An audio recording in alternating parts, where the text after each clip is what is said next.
ဟီကာရီဟာအိုတာကိုတယောက်ဖြစ်တဲ့အတွက်လူတိုင်းရဲ့အနိုင်ကျင့်လောက်ပြောင်ခြင်းကိုခံခဲ့ရပြီးရုပ်ဆိုးတဲ့လူရှုံးလူပိန်တယောက်ပါဒါပေမဲ့ကျောင်းမှာအလန်းဆုံးလို့သတ်မှတ်ထားတဲ့ကောင်မလေးတယောက်နဲ့မတော်တဆဆုံတွေ့ခဲ့ပြီးရဲ့နောက်မှာတော့သူ့ဘဝကြီးဟာတစ်စိချိုပြောင်းလဲသွားပါတော့တယ်အမတ်မထေပဲနဲ့သူဟာအဲ့ဒီကောင်မလေးကိုညှို့ယူဖမ်းစားနိုင်ခဲ့ပြီးသူ့ဘော်ယူမှုအချစ်ကြီးမိသွားစေခဲ့ပါတယ်အရာအလုံးမှာဟီကာရီကျောင်းနောက်ကျတဲ့နေ့တစ်နေ့မှာစတင်ခဲ့တာပါသူကျောင်းကိုရောက်သွားတဲ့အချိန်မှာဆရာဖြစ်သူဟာသူနဲ့အတူအလွန်လှပပြီးတော့ဆွဲဆောင်မှုရှိတဲ့ကောင်မလေးတယောက်ပါနောက်ကျတဲ့အကြောင်းပြပြခဲ့ပါတယ်ဟီကာရီကတော့အဲ့ဒီကောင်မလေးရဲ့နာမည်ကအီရိုဝါဖြစ်ပြီးသူကမိန်းမပြတ်တယောက်လိုနာမည်ကြီးနေတာကိုသိထားတဲ့အတွက်သူမအောင်မကြည့်ခဲ့ပါဘူးနောက်ကျတဲ့အတွက်ပြစ်တဲ့အနေနဲ့ကျောင်းဆင်းရေကူးကန်ကိုဆေးကြောတန့်စင်ဖို့ဆရာကသူတို့နှစ်ယောက်စလုံးကိုခိုင်းခဲ့ပါတယ်ဆရာထွက်သွားပြီးရဲ့နောက်မှာတော့အီရိုဟာဟီကာရီရဲ့စပင်ပုံစံကိုကြည့်ပြီးယွန်စရာကြီးလို့ပြောလိုက်တဲ့အတွက်ဟီကာရီတယောက်ပြင်ပအကောင်မလေးတွေကိုဘာကြောင့်မုန်းတီးရလဲဆိုတာကိုပြန်သတိရသွားစေခဲ့ပါတယ်အတန်းနဲ့ရောက်တော့ဟီကာရီဟာအီရိုဟာရဲ့ဇယိုင်းနဲ့ဆိုရင်ဒီပြစ်ဒဏ်ကိုလုံးဝမဟုတ်ပဲပြစ်ထားလိုက်မယ်လို့ထင်နေခဲ့တာပါဒါပေမဲ့အံ့ဩစရာကောင်းတာကသူမယူကူးကန်ကိုရောင်းနေခဲ့ပြီးတကူတော့အားတော့ခေါ်ဆိုင်ဆေးကြောတန့်စင်နေခဲ့တာကိုတွေ့လိုက်ရပါတယ်ဟီကာရီကသူမကိုကူညီဖို့ကြိုးစားတဲ့အချိန်မှာတော့သူမကဟီကာရီနဲ့အတူရေကူးကန်နဲ့ကိုမတော်တဆပြုတ်ကျသွားခဲ့ပြီးရိုးရှင်းတဲ့ရိုမတ်တွေဟာသောဇလန်းတွေကလို့အခြေအနေမျိုးဖြစ်သွားစေခဲ့ပါတယ်နောက်ဆုံးမှာတော့သူတို့တွေခန္ဓာကိုယ်6တွေ့အောင်ရေကူးကန်တွေကနေတက်လာခဲ့ကြပြီးအီရိုဟာသူ့ကိုအင်ကြီးချုပ်ဖို့ပြောတဲ့အခါဟီကာရီကချက်ချင်းပဲညှင်းဆန်လိုက်ပါတယ်ဒါပေမဲ့ချက်ချင်းဆိုလိုပဲသူမကအင်ကြီးကိုဆွဲချချွတ်လိုက်တဲ့အတွက်တကယ်မိန်းကလေးတွေရဲ့ခန္ဓာကိုယ်တစ်ခါမှမမြင်ဘူးတဲ့ဟီကာရီတယောက်လက်ပြန်သွားခဲ့ရပါတယ်ဟီကာရီရဲ့လူပြိုသောဘဝကိုရိမ့်မိသွားတဲ့အီရိုဟာသူ့ကိုအချစ်နဲ့တွေ့အောင်ရှာဖို့အကြံပေးပေမဲ့ဟီကာရီကလက်မခံမဲနဲ့စောစောကသူ့ကိုယွန်စရာကြီးလို့ဘာလို့ပြောခဲ့ရလဲဆိုပြီးတော့ပြန်ပြီးတော့အော်ဟဲညှင်းခုန်ပါတော့တယ်အဲဒီနောက်မှာတော့သူမကအိမ်ပြန်ဖို့ဆုံးဖြတ်လိုက်တဲ့အတွက်ဟီကာရီတယောက်အစာပိုင်းမှာစိတ်သက်သာရသွားခဲ့ပေမဲ့စိတ်ထဲမှာတော့ဇဝေဇဝါဖြစ်ပြီးတော့ကြမ်းခဲ့ရပါတယ်ရန်နေငယ်ကြမှာတော့ဟီကာရီနဲ့ယူတိုတို့ဟာဖတ်ဖုဆိုင်တဆန်ကိုတွားခဲ့ကြပြီးလူပြိုသောဂျပူးနှစ်ယောက်ပြီးဂိမ်းစော်ရင်းနဲ့အချိန်ဖြုံးနေခဲ့ကြပါတယ်ဒါပေမဲ့ကျောင်းမှာမိန်းကလေးတစုဟာဟီကာရီကိုမြင်သွားခဲ့ပြီးလူရှုံးရင်းလိုလောင်ပြောင်တယောတဲ့အပြင်သူနဲ့ပေါင်းတဲ့ယူတိုကိုပါရောပြီးတော့ကြည့်ရကြတဲ့အတွက်သူတို့ရဲ့ဂိမ်းကစားပွဲလေးကပြတ်သွားခဲ့ရပါတယ်ဒါကဟီကာရီကိုဒေါသထွက်စေခဲ့ပေမဲ့အဲ့ဒီမိန်းကလေးတွေကတော့ရှီမောနေကြဆဲဖြစ်ပြီးသူ့တငယ်ချင်းကိုကာကွယ်ဖို့ကြိုးစားခဲ့တဲ့ဟီကာရီရဲ့စကားတွေကိုလည်းပြစ်ပယ်ထားခဲ့ကြပါတယ်ဟီကာရီကတဘဝလုံးကဲရဲ့လောင်ပြောင်တာကိုခံခဲ့ရတဲ့အတွက်ဒေါသလည်းထွက်ဝမ်းနဲ့ဝမ်းနဲ့နေခဲ့ရပါတယ်ဒါပေမဲ့အဲ့ဒီအချိန်မှာတခြားအတန်တစ်ခုကကြားပြတ်ဝင်လာခဲ့ပါတယ်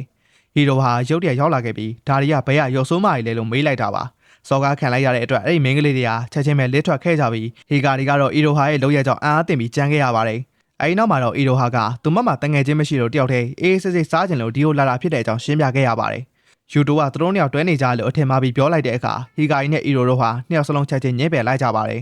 ်မထွက်သွားခင်မှာတော့အီရိုဟာစောစောကပြောခဲ့တဲ့စကားကိုရှင်းပြခဲ့ပြီးဟီကာရီရဲ့သပင်ပုံစံကိုတကယ်တမ်းမုန်းတီညှိုးရှာတာမရှိတဲ့အကြောင်းပြပြခဲ့တဲ့အပြင်ယူတိုရဲ့ကြောင်နေရဲ့ပုံစံလေးကိုလည်းချစ်စရာကောင်းတယ်လို့ချီးကျူးသွားခဲ့တာကြောင့်ဟီကာရီတယောက်တကယ်မိန်းကလေးတွေပေါ်ထားရှိတဲ့သူ့ရဲ့အမြင်တွေကိုပြန်လည်သုံးသပ်ရပါတော့တယ်အဲ့ဒီချိန်အားစပြီးတော့ဒီလူရှုံးအိုတာကိုနှစ်ယောက်ဟာအီရိုဟာတကယ်တော့လူကောင်းတစ်ယောက်ဖြစ်နိုင်တယ်လို့စတင်တွေးတောလာခဲ့ကြပါတယ်နောက်တည့်ကျောင်းတက်ရက်မှာတော့ဟီကာရီကလူသားစင်းကြံလန်းမှာအီရိုဟာကကောင်လေးတယောက်ကိုနမ်းနေကြတော့မြင်လိုက်ရပြီးတော့ချက်ချင်းပဲပုံးလိုက်ပါတယ်အဲ့ဒီနေရာမှာနောက်ထပ်ကောင်လေးတယောက်လည်းပါဝင်နေခဲ့တာကိုတတိပြုမိသွားတဲ့အတွက်အီရိုဟာကောင်လေးညောက်ကိုတပြက်နဲ့တည်းကစားနေရဆိုပြီးတော့ဒေါသထွက်သွားခဲ့ပါတယ်သူမကနမ်းနေတဲ့ကောင်လေးကတော့တခြားကောင်လေးကသူ့ထက်အများကြီးပို့ထွားတာကြောင့်ချက်ချင်းထွက်ပြေးသွားခဲ့ရပြီးအဲ့ဒီလူကောင်ကြီးကောင်လေးဟာအီရိုဟာကိုအပြစ်ပေးဖို့ဆုံးဖြတ်လိုက်ပါတယ်ဒါအောင်မြင်တဲ့ဟီကာရီကပြေးဝင်သွားခဲ့ပြီးတက်သားတုတ်ချောင်းနဲ့အဲ့ဒီလူကြီးကိုစတင်ရိုက်နှက်ခဲ့ပါတယ်အီရိုဟာဟီကာရီကိုမနန်နိုင်ဘူးလို့တတိပေးတားဆီးခဲ့ပေမဲ့သူကတော့အရှုံးမပေးဘဲနဲ့ဝင်ချပြီးနောက်ဆုံးမှာတော့အရိုက်ပဲခံလိုက်ရပါတယ်ဟီကာရီတတိရလာတဲ့အချိန်မှာတော့အီရိုဟာသူ့ဘေးမှာထိုင်နေခဲ့တာကိုတွေ့လိုက်ရပြီးရှက်လွန်းလို့သူမကိုထောက်သားဖို့ပြောလိုက်ပေမဲ့မထင်မှတ်ထားပဲသူမကသူ့ကိုကျေးဇူးတင်တဲ့အနေနဲ့နှက်ခမ်းချင်းလာနမ်းလိုက်ပါတယ်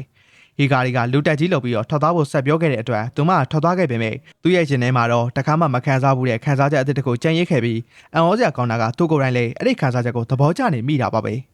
နောက်တနေ့မှာတော့ယူရိုဟာတန်ရတဲ့အပြည့်နဲ့ဖြစ်နေတဲ့ဟီကာရီကိုမြင်ပြီးလန့်သွားခဲ့ပြီးဟီကာရီကလည်းဖြစ်ချောင်းကောက်စဉ်ကိုပြပြခဲ့ပါတယ်အဲ့ဒီအချိန်မှာရုတ်တဲ့အီရိုဟာရောက်လာခဲ့ပြီးတော့အတန်လုံးရဲ့ရှေ့မှာဟီကာရီကိုသူ့ရဲ့ရည်စားလုပ်ပေးဖို့တရက်ကြီးတောင်းဆိုလိုက်ပါတော့တယ်ဒါဟီကာရီကိုဒေါသထွက်စေခဲ့တဲ့အပြင်သူမကိုပြင်းပြင်းထန်ထန်ပဲညှင်းလွန်လိုက်ပါတယ်သူမကတော့ဘာမှပြန်မပြောပဲဒီအတိုင်းပဲထွက်သွားခဲ့လို့ယူတိုတယောက်စိုးရိမ်စေဝင်သွားခဲ့ရပါတယ်နောက်တနေ့မှာတော့ဟီကာရီဟာဆေးဖို့ဆေးရုံကိုသွားရင်ခုံတက်လျက်တစ်ခုပေါ်မှာတယောက်တည်းငိုနေတဲ့ဟီရိုဟာကိုလက်မြင်လိုက်ရပါတယ်စောစောကပြောခဲ့တဲ့စကားတွေကြောင့်သူမစီကိုဒီတိုင်းတန်တိုးသွားလို့မရမှန်းသိထားတဲ့အတွက်သူကစတော့ကတယောက်လိုပဲသူမနောက်ကိုတစ်စိလိုက်သွားခဲ့ပါတယ်နောက်ဆုံးမှာတော့သူတို့ကစာအုပ်ဆိုင်တစ်ဆိုင်ကိုရောက်သွားခဲ့ကြပြီးဟီကာရီကဆက်လက်ချောင်းမြောင်းကြီးရှုံနေတော့မှာပဲစာအုပ်ဆိုင်ပိုင်ရှင်ဟာအီရိုဟာပစ္စည်းခိုးတယ်ဆိုပြီးတော့ဆွဆွဲလိုက်ပါတော့တယ်အီရိုဟာဒီလိုဆွဆွဲတာကိုမကြိုက်တဲ့အတွက်သူမဘာမှဖုံးကွယ်မထားတဲ့အကြောင်းတသိပြဖို့အဝတ်စားတွေကိုချုပ်ပြဖို့စ조사လိုက်ပါတယ်ဒါပေမဲ့သူမအဝတ်စားတွေကိုမချုပ်ရခင်မှာတင်ဟီကာရီကဂျားရက်နေဝင်ရောက်ကောက်ွယ်ပေးခဲ့ပြီးအီရိုဟာဘာမှမခိုးခဲ့တဲ့အကြောင်းဆိုင်ရှင်ကိုတသိပြပေးခဲ့တဲ့အတွက်နောက်ဆုံးမှာတော့သူမလွတ်မြောက်သွားခဲ့ရပါတယ် အဲဒီနောက်မှာတော့မိုးရွာလာခဲ့တဲ့အတွက်ဟီကာရီကအီရိုဟာကိုသူ့ရဲ့ထီကိုပေးလိုက်ပါတယ်သူမကထီကိုညှင်းသားစွာနဲ့လက်ခံလိုက်ပြီးတော့သူ့ကိုချစ်ခွေပန်းခဲ့တဲ့အတွက်တောင်းပန်လိုက်ပါတယ်ဒါပေမဲ့သူမကအမှန်တကယ်လိုလားတောင်းစားလို့သာအခုလိုဖွင့်ပြောခဲ့တာဖြစ်တဲ့အကြောင်းထပ်မံပြောပြလိုက်တဲ့အတွက်ဟီကာရီတယောက်အရာရာကိုပြန်လည်တွေးတောဖို့ဖြစ်လာခဲ့ပါတယ်နောက်ထပ်ကျောင်းတရက်မှာတော့ဟီကာရီကမိုးမိပြီးတော့နေမကောင်းဖြစ်သွားခဲ့လို့သူ့အမေကအိမ်မှာပဲနားဖို့ပြောခဲ့ပေမဲ့ကျောင်းခေါ်ချိန်မှတ်တဲ့အပြတ်မခံခြင်းတဲ့အတွက်ကျောင်းပြတ်ဖို့ညှင်းဆန်ခဲ့ပါတယ်သူကကျောင်းအောင်စောတဲ့သွားခဲ့ပေမဲ့ထုံးစံတိုင်းနောက်ကျသွားခဲ့ပြီးတော့ရေကူးကန်ကိုအီရိုဟာနဲ့အတူထပ်မံစီကျော်တန့်စင်ရတဲ့ပြည်နယ်ကိုထပ်မံရေးဆိုင်ရပြန်ပါတယ်အီရိုဟာသူ့နေမကောင်းဖြစ်တာကသူမကြောင့်ဆိုတာသိတဲ့အတွက်မထင်မှတ်ထားပဲသူ့ရဲ့နာကိုတိုးကပ်လာပြီးတော့နမ်းလိုက်ကမင်းရဲ့အဖျားတွေကိုငါယူသွားပြီဆိုပြီးပြောလိုက်ပါတယ်အဲ့နောက်ပြစ်ဒဏ်ကိုသူမတယောက်တည်းလုပ်ပြီးမဲ့လို့ကန်လိုက်တဲ့အတွက်ဟီကာရီတယောက်ဆုံးသွားပြီးတော့ကြမ်းခဲ့ရပါတယ်သူမထွက်သွားပြီးတဲ့နောက်မှာတော့ယူတိုကရေဦးကမှတယောက်တည်းတနာစရာကောင်းအောင်ကျင်းရခဲ့တဲ့ဟီကာရီကိုလာကြည့်ပေးခဲ့ပါတယ်ဟီကာရီကယူတိုကိုသူကဒီနှစ်ပိုင်းနေမှာဘဝကိုဒီထက်မကပို့ပြီးတော့ကောင်းမွန်ရှင်းသန်ခဲ့တဲ့နယ်လို့တွေးနေမိတဲ့အကြောင်းအခုဆိုရင်လမ်းလွတ်တဲ့ကောင်မလေးတယောက်ရဲ့အနံကိုရပူးပြီးဖြစ်တဲ့အကြောင်းပြပြလိုက်ပါတယ်အဲဒီနောက်မှာတော့ဟီကာရီကရုတ်တရက်ထားရပြီးတော့ရေဦးကန်စီကိုပြေးသွားခဲ့ပါတ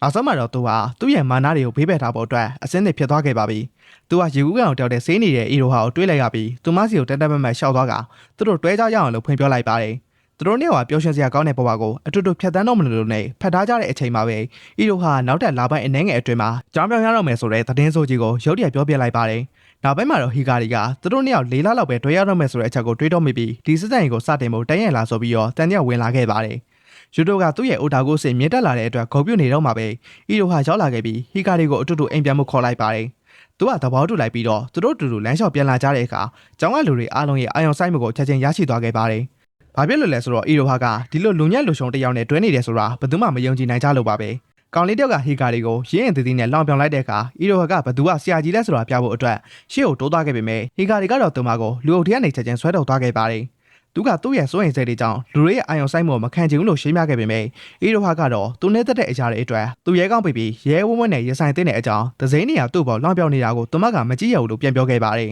။သူတို့အိမ်ကိုဆက်ပြီးတော့ရှောက်ပြန်လာကြရင်ဟီကာရီကသူမဟာသူ့ပေါ်တကယ်ပဲစိတ်ရင်းမှန်ရက်လာလို့တေတော့နေခဲ့မိပါတယ်။အဲ့ဒီအချိန်မှာပဲမထင်မှတ်ပဲသူ့လက်ကသူမလက်နဲ့သွားထိမိတဲ့အတွက်သူကတကယ်တက်ပို့ပြီးတော့တတိရှိရဲ့ပုံစံပို့ပြီးတော့စမတ်ကြတဲ့ပုံစံကိုချက်ချင်းဖမ်းလိုက်ပါတယ်။အဲ့နောက်မထင်မှတ်ထားပဲအီရိုဟာတနင်္ဂနွေနေ့မှာသူဘာလုပ်ဖို့ရှိတယ်လို့မေးလိုက်တဲ့အခါမှာတော့ဗီဒီယိုဂိမ်းတော့ဝယ်ဖို့အစီအစဉ်ရှိတဲ့အကြောင်းပြောပြလိုက်ပါတယ်တနင်္ဂနွေနေ့မှာဟီကာရီကဗီဒီယိုဂိမ်းဆိုင်ကိုသွားပြီးတော့အသက်ထွက်တဲ့ဂိမ်းကိုဝယ်ခဲ့ပေမဲ့မမျှော်လင့်မဲ့အီရိုဟာတယောက်တခြားကောင်လေးတောင်းနဲ့လမ်းလျှောက်နေခဲ့တာကိုမြင်လိုက်ရတဲ့အတွက်စိတ်ပြတ်သွားခဲ့ရပါတယ်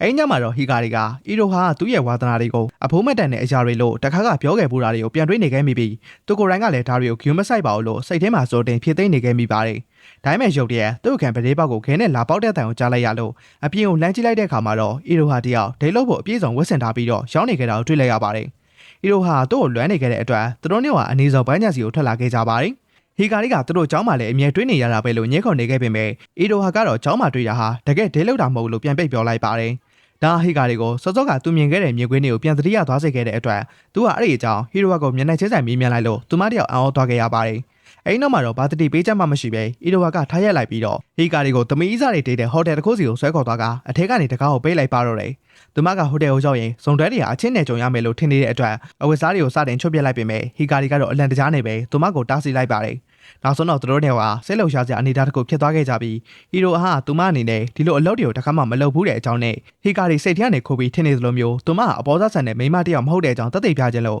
အခုလိုလုပ်တာဖြစ်တယ်လို့ဖွင့်ရလာခဲ့ပါတယ်။ဟီကာရီကလည်းသူမရဲ့ခံစားချက်ကိုနားလည်ပေးခဲ့ပြီးသူမကအပေါ်စားမိန်းကလေးတစ်ယောက်မဟုတ်တဲ့အကြောင်းသက်သေပြဖို့အားပေးလိုက်ပေမဲ့အီရိုဟာကတော့သူ့ကိုမန်ဂါဆောက်တွေအဖက်များနေတယ်လို့ချက်ချင်းပြန်လောင်လိုက်တဲ့အတွက်ဟီကာရီတယောက်အိုတိုအတိုင်းဖြစ်သွားခဲ့ရပါတယ်။စိတ်ပြက်လက်ပြက်ဖြစ်သွားတဲ့ဟီကာရီကသူတို့နှစ်ယောက်စလုံးအတွက်ဒါကပထမဆုံးချိန်ကြုံမှုတဲ့အခြေအနေမျိုးဖြစ်လို့ဘာဆက်လုပ်ရမလဲဆိုပြီးတော့ဖုန်းထဲကနေကိုကဲကိုခောက်ပြီးတော့ရှာဖွေခဲ့ပါတယ်။ဒါပေမဲ့စိတ်ပီစီမှုတွေကသူ့ကိုလမ်းမိုးသွားတဲ့အတွက်သူကဒေါသတကြီးနဲ့ပဲအခင်းထဲနေပြေးထွက်သွားခဲ့ပြီးဟီရိုဟာတယောက်ဂရေပေါ်မှာကျန်ရစ်ခဲ့ရပါတယ်။အိမ်ပြန်လမ်းမှာတော့ဟီကာရီကမမိကိုအလွန်ဒေါသထွက်နေခဲ့ပြီးသူတကယ်လိုချင်ခဲ့တာကသူမနဲ့ပုံမှန်စကားပြောခွင့်ရဖို့ပဲဖြစ်တယ်လို့အော်ဟစ်ညီးတွားနေခဲ့ပါတယ်။နောက်တစ်နေ့မှာတော့ဟီကာရီကစီးရုံကိုသွားရင်းနဲ့တနင်္ဂနွေနေ့ကအီရိုဟာနဲ့အတူလမ်းလျှောက်နေခဲ့တာကိုတွေ့ခဲ့တဲ့ကောင်လေးနဲ့တက်တက်ဆဆဆုံတွေ့ခဲ့ပါတယ်။အဆိုးဆုံးတွေကိုတွေ့တော့နေတဲ့ဟီကာရီကအဲ့ဒီလူကိုတောက်ရောက်ရင်ဆိုင်ခဲ့ပြီးတော့ရခင်ကအီရိုဟာငုံနေတာကိုသူမြင်ခဲ့ဘူးတဲ့ခုတ်တန်းလျက်ပေါ်မှာပဲအတူတူထိုင်ခဲ့ကြပါတယ်။ဟီကာရီကအီရိုဟာနဲ့သူ့ရဲ့ဆက်ဆံရေးကိုပြပြလိုက်ပေမဲ့အဲ့ဒီဆရာဝန်ကတော့ဟီကာရီကသူမရဲ့ရေးစားဖြစ်နေတယ်ဆိုတဲ့အချက်ကိုလုံးဝစိတ်ဝင်စားတဲ့အပြင်အီရိုဟာအကြောင်းကိုပို့ပြီးရှင်းပြဖို့ကြိုးစားခဲ့ပါတယ်။ဟီကာရီကအတန်ကိုမြင့်တင်လိုက်ပြီးတော့သူကသူမကိုကစားနေရလို့ဆွဆွဲလိုက်တဲ့အပြင်မိမိကိုလည်းအဲ့ဒီဆရာဝန်လိုလူမျိုးနဲ့ဘလို့မှမရှင်းပြနိုင်တဲ့လူညက်တယောက်ပါဆိုပြီးတော့အားငယ်စိတ်တယောက်ဝင်လာခဲ့ပြန်ပါတယ်။ဆရာဝန်ကလည်းသူ့ကိုပြန်လည်လောင်ပြောင်လိုက်တဲ့အတွက်ဟီကာရီကအင်ကိုအများဆုံးပြေးပြီးတော့ပြန်လာခဲ့ရပါတယ် နောက်ပိုင်းကျောင်းတရက်တရက်မှာတော့ကျောင်းကောင်မှုတက်ကိုသွားပြီးတော့အဲ့ဆရာဝန်အကြောင်းအီရိုဟာကိုတိုက်ရိုက်မေးမြန်းလိုက်ပါတယ်ဒါပေမဲ့အီရိုဟာကအဲ့ဒီအကြောင်းမဖြစ်ခင်သူတို့နောက်ဆုံးတွေ့ခဲ့တဲ့ဟိုတယ်ကိစ္စကိုအရင်ဆုံးတောင်းပန်မှုအတွက်တောင်းဆိုလိုက်ပါတယ်ဟီဂါရီကဒါကိုလုံးဝလစ်လို့ရှုပ်ပြီးတော့ဆရာဝန်အကြောင်းကိုပဲစတိုက်ဖိအားပေးမေးမြန်းနေခဲ့တဲ့အတွက်အီရိုဟာကအဲ့ဒီဆရာဝန်ကသူမရဲ့ရီစာဖြစ်တယ်လို့ပြောလိုက်တဲ့အတွက်သူအကြီးကျယ်ထိတ်လန့်သွားခဲ့ရပါတယ်ဒါပေမဲ့ခဏကြာမှတော့သူမကဒါလိန်ပြောလိုက်တာဖြစ်တဲ့အကြောင်းဝေခံခဲ့ပြီးတော့အဲ့ဒီဆရာဝန်ကသူမမှာပြင်းထန်တဲ့ယောဂတစ်ခုရှိနေတဲ့အတွက်ကိုးတာပေးနေရတဲ့မိသားစုဆရာဝန်သာဖြစ်တဲ့အကြောင်းရှင်းပြခဲ့ရပါတယ်။အဲ့ဒီညမှာတော့ဟီဂါရီကပြင်းထန်တဲ့ယောဂခံစားနေရတဲ့မိန်းကလေးတစ်ယောက်ကိုရင်ဆိုင်ဖြစ်ရှင်းမှုအတွက်သူ့မှာဘာပြင်ဆင်မှုမှမရှိသေးဘူးဆိုတာကိုသဘောပေါက်သွားခဲ့ရပါတယ်။ဒါကြောင့်နောက်တစ်နေ့မှာတင်သူဟာအီရိုဝါစီကိုချက်ချင်းသွားခဲ့ပြီးသူဟာသူမအတွက်ဟီရိုတယောက်လိုအမြဲတမ်းရှိနေပေးမယ့်အကြောင်းတွားရောက်ကြေညာခဲ့ပါတယ်။ဒါကလည်းသူဟာအနီမေဇလန်တွေတွေကိုတညလုံးထိုင်းကြည့်ပြီးတော့စိတ်ကူးရင်တက်ကြလာခဲ့လို့ပဲဖြစ်ပါတယ်။အီရိုဝါကပြောလိုက်ပြီးတော့သူမထပ်ပြီးတော့လင်းလင်းလိုက်ပြီးဖြစ်တဲ့အကြောင်းနဲ့တကယ်တမ်းသူမမှာရှိနေတာကပန်းနိုင်ရင်ကျယောဂသာဖြစ်တဲ့အကြောင်းပေါ့ပေါ့ပပလေးပြောပြလိုက်တဲ့အတွက်ဟီဂါရီတယောက်စွန့်ဝါပြီးတော့အံ့ဩပင်သက်ခဲ့ရပြန်ပါတယ်။ဒါပေမဲ့သူမကတော့ဟီဂါရီကသူမပေါ်အခုလောက်ထိအလေးနဲ့တာဂီယိုဆိုင်ပေးခဲ့တဲ့အတွက်စိတ်သက်သာရသွားခဲ့ရပါတယ်။နောက်ပိုင်းမှာတော့ဟီဂါရီကအီရိုဟာနဲ့တိတ်တဆိတ်တွဲနေရလို့ဆွဆွဲခဲ့ပြီးတဲ့အတွက်အဲ့ဆရာဝန်ကိုတွားရောက်တောင်းပန်ခဲ့ပါတယ်။အဲ့လိုစကားပြောနေတော့မှပဲဆရာဝန်ကလာမယ့်အပတ်ကအီရိုဟာရဲ့မွေးနေ့ဖြစ်တဲ့အကြောင်းရုပ်တရက်ပြပြလိုက်ပါတယ်။ဟီဂါရီကရေးစားဖြစ်သူရဲ့မွေးနေ့အတွက်ဘာလို့ပေးရမှန်းလုံးဝမသိရတဲ့အတွက်ချက်ချင်းပဲပြန်ခတ်သွားခဲ့ရပါတယ်။ဆရာဝန်ကတော့ဒီမွေးနေ့ကိုထူးခြားလုပ်ပေးဖို့အားပေးခဲ့ပေမဲ့ဟီဂါရီကတော့သူ့ရဲ့မွေးနေ့အတွေ့အကြုံဆိုလို့ online ပေါ်မှာဂုဏ်ပြုဘူးတာပဲရှိရလို့အော်တိုအန်တန်နဲ့ဝယ်ခံလိုက်တဲ့အတွက်ဆရာဝန်လည်းစိတ်ပြတ်ပြီးတော့လက်ထွက်သွားခဲ့လို့ဟီဂါရီတယောက်မိမိကိုယ်ကိုဘလောက်တောင်လူညံကြီးဖြစ်နေတယ်လဲဆိုတဲ့အသီးနဲ့တယောက်တည်းကျင်ရေးခဲ့ရပါတယ်။